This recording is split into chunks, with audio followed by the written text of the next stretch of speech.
প্রিয় দর্শক, কেমন আছেন? আশা করছি ভালো আছেন। বিএনপি মহাসচিব মির্জা ফখরুল ইসলাম আলমগীর আল জাজিরার সাথে একটি সাক্ষাৎকার দিয়েছেন। সাক্ষাৎকার ঠিক দেননি, আল জাজিরা সাক্ষাৎকার নিয়েছে। আল জাজিরা বাংলাদেশের নির্বাচনকে কেন্দ্র করে নির্বাচন উপলক্ষে এর আগে সজীব ওয়াজেদ জয়ের ইন্টারভিউ নিয়েছে, তারপরে জামাতের আমিরের ইন্টারভিউ নিয়েছে। তারই ধারাবাহিকতা এবার মির্জা ফখরুল ইসলাম আলমগীর। অত্যন্ত স্বাভাবিক ব্যাপার। ইন্টারভিউটি যারা দেখেছেন তারা একটা জিনিস খেয়াল করবেন, তারেক রহমান বা বিএনপির বিরুদ্ধে যত অভিযোগ সব কিছু মির্জা ফখরুল ইসলাম আলমগীর সাহেব বলেছেন যে এগুলো বায়াসড। বিগত 15 বছরের সরকার এগুলো ইচ্ছাকৃতভাবে করেছে। ঠিক আছে, এফবিআই এর তদন্ত হয়েছে তারেক জিয়াকে নিয়ে, গ্রেনেড হামলা নিয়ে, আপনারা জানেন। সেই এফবিআই এর তদন্তকেও বলেছে এটা বায়াসড হয়ে এফবিআই তদন্ত করেছে। এখন তাহলে যাবেন কোথায়? ডেইলি স্টারের বিভিন্ন প্রতিবেদন নিয়েও মির্জা ফখরুল সাহেব বলেছেন যেটা বায়াসড।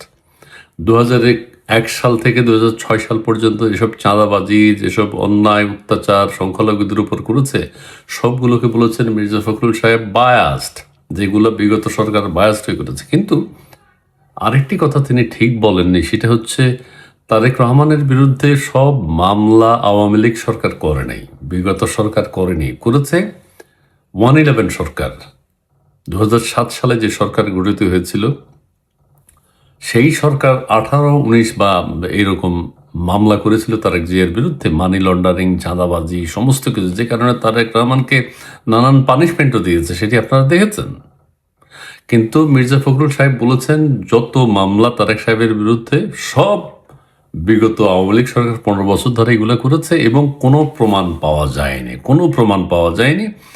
এগুলো তিনি প্রকাশ্যে বলেছেন। এবং কেউ কেউ মন্তব্য করছেন মির্জা ফখরুল ইসলাম আলমগীর আসলে অত টেকনিক্যাল জবাব দিতে পারেন না। তিনি বিএনপি মহাসচিব হিসেবে যতটা বিচক্ষণ হওয়া উচিত ছিল ততটা বিচক্ষণ নয়। তার কথাবার্তার মধ্যে নতুন কিছু পাওয়া যায় না, গতানুগতিকভাবে তিনি কথা বলেন। ঠিক আছে, তার পলিটিক্যাল ক্যারিয়ারও আপনারা দেখবেন তিনি আহামরি চমকপ্রদ কোনো বক্তব্য তার কথার মধ্যে থাকে না, নতুন কোনো কিছু থাকে না। এটা যে কোনো সাধারণ মানুষ এইসব বক্তব্য দিতে পারে। এখন যেটি শিরোনাম হয়েছে দৈনিক ইত্তেফাক থেকে, আমি বলছি ধর্ম নিরপেক্ষতা নয়, সব ধর্ম ও বিশ্বাসের মানুষের অধিকার নিশ্চিত করাই বিএনপির লক্ষ্য। আচ্ছা, ধর্ম নিরপেক্ষতা আমাদের সংবিধানে আছে, বা আওয়ামী লীগ সরকার সে সংবিধান করেছিল, সেটাকে থেকে এখন মানতে রাজি নয়। ধর্ম নিরপেক্ষতা আর সব ধর্ম ও বিশ্বাসের মানুষের অধিকার নিশ্চিত করা একই তো কথা। কিন্তু ধর্ম নিরপেক্ষতা হলো অন্যের ধর্মকে আঘাত না করা, প্রত্যেকের ধর্ম প্রত্যেকে পালন করবে, প্রত্যেকের বিশ্বাস প্রত্যেকের আলাদা আলাদা। মির্জা ফখরুল সাহেব বলেছেন ধর্ম নিরপেক্ষতা নয়। আচ্ছা ঠিক আছে, এটা নিয়ে আপনারা জানেন এখানে আহামরি কোনো পরিবর্তন আছে বলে মনে করি না, একই কথা। এখানে আরেকটা জিনিস খেয়াল করবেন, মির্জা ফখরুল ইসলাম আলমগীর সাহেব, এতদিন আমরা শুনতাম বাংলাদেশে 90% মুসলিম, আবার শুনি 92% মুসলিম। এখন মির্জা ফখরুল সাহেব বলেছেন 95% মুসলমান। সো এখানে অন্য ধর্ম থাকবেও না আগামীতে। ঠিক আছে, আমি একটু পড়ে শোনাই। সব কিছু এখানে উল্লেখ করা হয়নি এই সংবাদ শিরোনামে ইত্তেফাকে, ধারাবাহিকভাবে হয়তো আসবে। কিছু অংশ তারা উল্লেখ করেছে। ধর্ম নিরপেক্ষতা বিএনপির রাজনৈতিক লক্ষ্য নয় বলে মন্তব্য করেছেন দলটির মহাসচিব মির্জা ফখরুল ইসলাম আলমগীর। তিনি বলেছেন বিএনপির মূল লক্ষ্য হল সব ধর্ম ও বিশ্বাসের মানুষের অধিকার প্রতিষ্ঠা করা এবং ধর্ম পালনের স্বাধীনতা নিশ্চিত করা। তো ধর্ম নিরপেক্ষতার মানেটা কি? একই তো কথা, কিন্তু শব্দ চেঞ্জ করে দিয়েছেন। হ্যাঁ, এটা তো স্বাভাবিক, কিন্তু এটা কোনোদিনও বাংলাদেশে হবে না, অতীতে হয়নি, দেখেছেন আপনারা। সবসময় আগামী তো হবে বলে মনে হয় না, এখনো হচ্ছে না। ঠিক আছে, কিন্তু সেটা হওয়া উচিত। ধর্ম নিরপেক্ষতা মানলেই হয়।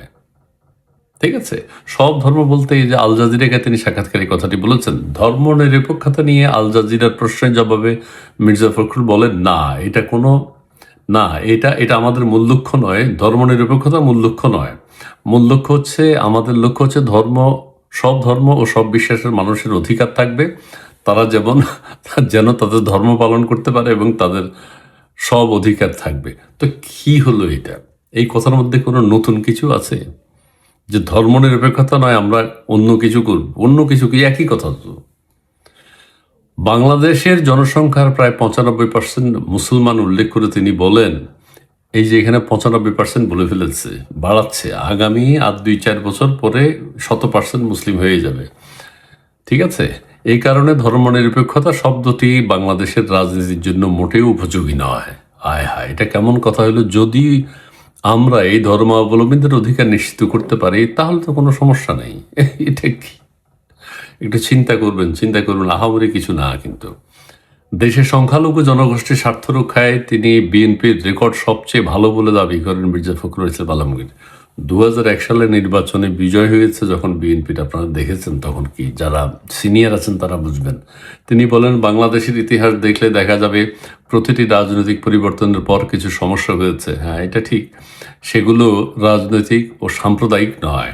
বাংলাদেশের সাম্প্রদায়িক নানান সমস্যা আছে, সংখ্যালঘুদের উপর আঘাত করা হয় সব সরকারের সময়, এগুলো হয় বিগত সব সরকারের সময়, কিন্তু এটা তো গ্রহণযোগ্য নয়। আমরা সবাই বাংলাদেশের নাগরিক, এই জিনিসটা আমরা মনে করতে পারি না কেন? ধর্মের ভিত্তিতে কেন হানাহানি, মারামারি, কাটাকাটি? ঠিক আছে। আল জাজিরা সাংবাদিক উল্লেখ করেন, হিউম্যান রাইটস ওয়াচ বিভিন্ন মানবাধিকার সংস্থা বিএনপি জামাতের নেতৃত্বাধীন 4 দলীয় জোট সরকারের 2001 থেকে 2006 সময়কালে সংখ্যালঘুদের জন্য বিপজ্জনক বলে অভিহিত করেছিল। মির্জা ফখরুল সাহেব বলেছেন এগুলো সব বায়াসড। হিউম্যান রাইটস ওয়াচ এগুলো সব বায়াসড, মানবাধিকার সংস্থা এগুলো বায়াসড, জাতিসংঘের। তো উনি কোনো টেকনিক্যাল জবাব দিতে পারেন নাই, উনি কোনো বিচক্ষণ জবাব দিতে পারেন নাই, উনি বায়াসড বলেছেন। কি তো বাংলাদেশের, পৃথিবীর সব কিছুই বায়াসড, তো মির্জা ফখরুল সাহেব কাকে বিশ্বাস করবেন? এর জবাবে মির্জা ফখরুল বলেন, আমি তা মনে করি না, আমি কখনো কোথাও এটি পড়িনি। আচ্ছা, তিনি পড়েন নাই, এগুলো রিপোর্ট হয়েছে, নাহলে উপস্থাপক বললো কিভাবে? এগুলো রিপোর্ট হয়েছে 2001 সালে যে ঘটনাটি ঘটেছে, জাতিসংঘের মানবাধিকার সংস্থা রিপোর্ট দিয়েছে, হিউম্যান রাইটস ওয়াচ রিপোর্ট দিয়েছে, মির্জা ফখরুল সাহেব সেগুলো পড়ে নেনি। আচ্ছা, ঠিক আছে। জাতিসংঘের জরিপে সাম্প্রতিক সময়ে সংখ্যালঘুদের উপর সহিংসতা বৃদ্ধি ও বিএনপি জামাতের সমর্থকদের প্রতিশোধমূলক হামলার অভিযোগের বিষয়ে তিনি বলেন, এগুলো সব পক্ষপাত দুষ্ট, মানে বায়াসড হয়ে করছে। জাতিসংঘের জরিপে জাতিসংঘ বায়াসড হয়ে বাংলাদেশের সংখ্যালঘুদের উপর বিএনপি জামাত যা করছে এইসব রিপোর্ট করছে। ঠিক না, উনি ঠিক বলেননি, বিএনপি মহাসচিব ঠিক বলেননি। বিএনপি নির্বাচনে জয়ী হলে হ্যাঁ, তারেক রহমান ইতিমধ্যে পরিকল্পনার সামনে এনেছেন, আরও অনেক কথা বলেছেন। তো এটাই মোটামুটি কথা। তারেক রহমানের বিরুদ্ধে 80টির বেশিটি মামলা প্রসঙ্গে তিনি বলেন, সব মামলাই আগের শাসন। এই যে এখানে একটা ভুল করেছেন, সব মামলাই কিন্তু শেখ হাসিনা সরকারের নয়, 111 সরকারের।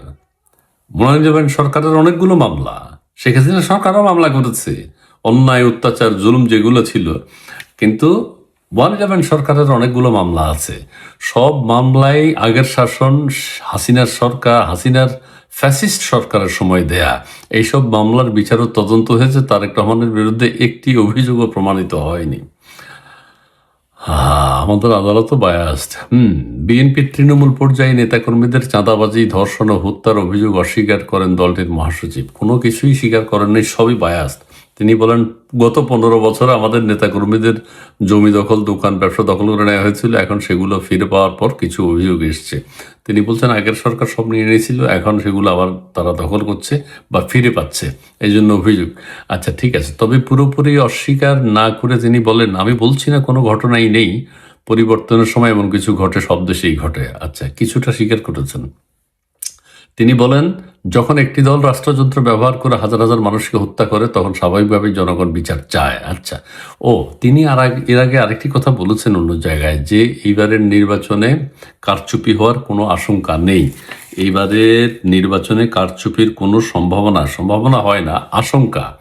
নেগেটিভ কিছু হলে সেটা হয় আশঙ্কা। উনি ভুল বলেছেন, সম্ভাবনা নেই। মির্জা ফখরুল ইসলাম আলমগীর, সম্ভাবনা হয় পজিটিভ কোনো খবর যদি হয়, যে ওখানে ভালো আবহাওয়ার সম্ভাবনা আছে। ঝড় বৃষ্টি হওয়ার সম্ভাবনা নয়, ঝড় বৃষ্টি হওয়ার আশঙ্কা আছে। বন্যা দেখা দেওয়ার আশঙ্কা আছে। বন্যা হবে না, বন্যা না হওয়ার সম্ভাবনা বেশি, এইভাবে হয়। পজিটিভ হলে সম্ভাবনা, এটা সবার উদ্দেশ্যে আমি বলছি, পজিটিভ কোনো খবর হলে সম্ভাবনা, নেগেটিভ কোনো কিছু হলে আশঙ্কা। ঠিক আছে। এবারের নির্বাচনে কারচুপির কোনো আশঙ্কা নেই, এটা বলতে পারতেন। তিনি বলছেন সম্ভাবনা নেই। আচ্ছা, ঠিক আছে। জামাত ইসলামী নিষিদ্ধ হওয়ার সময় আমি বলেছিলাম, ঠিক আছে, আচ্ছা, অনেক কথাই বলেছেন, ঠিক আছে। আমি যে কথাটি এখন বলতে চাই, মির্জা ফখরুল ইসলাম আলমগীর সাহেব অত বিচক্ষণ ব্যক্তি নয়। তিনি যা কথা বলেন অত্যন্ত সাধারণ মানের কথা। আপনারা একটু খেয়াল করে দিবেন, গত বছরগুলোতে উনি যতদিন বিএনপি মহাসচিব ছিলেন, আহামরি দেশের পক্ষে, দলের পক্ষে, দেশের পক্ষে দরকার নাই, ব্রিলিয়েন্টলি যে কিছু কথা বলবেন, নতুন কিছু কথা যে বলবেন, সেরকম কোনো বক্তব্য নেই। আল জাজিরা তিনি যে সাক্ষাৎকারটি দিয়েছেন, সব কিছু দেখবেন।